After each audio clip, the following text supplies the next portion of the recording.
Средношколците не се откажуваат од борбата за чист воздух. Дел од учениците од Скопската гимназија Јосип Броз Тито се собра и денеска во обид да ги потсетат надлежните. Сакаме да протестираме за чист воздух, не можеме да излегаме, секакви болести може да се добијат и за тоа излегаме за чист воздух, едноставно да се преземаат мерки. Да превземат мерки, да се војдат казнени мерки, да биде построго за се што има врска со загадувањето да се казнува, за да биде почист воздухот, тоа е тоа.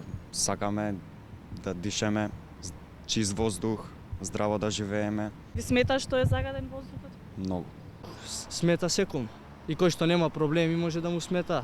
Тие не гледаат голема надежка надлежните, а некои не сакаа воопшто да коментираат дали наставниците и раководството ги поддржуваат. Слушнат надлежните? Се надеваме. Имате надеж дека ќе се поправат работите? Па и да и не. Мада повеќе немам надежда. Не идовте на поддршка од професорите и директорите? Затоа не можам ништо да кажам толку од мене. Се погласни се и експертите. Александар Митов, кој важи за познавач на здравиот живот и исхрана, вели од изворот на загадувањето може да се утврди, но кому му одговара да остане вака?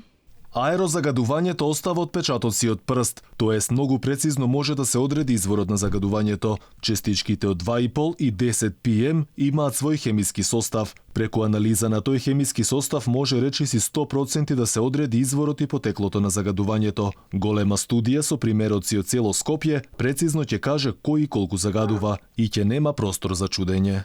Дали и после 2 години владење надлежните пред самиот крај на мандатот ќе го одржат најголемото ветување, да најдат решение за загадениот воздух?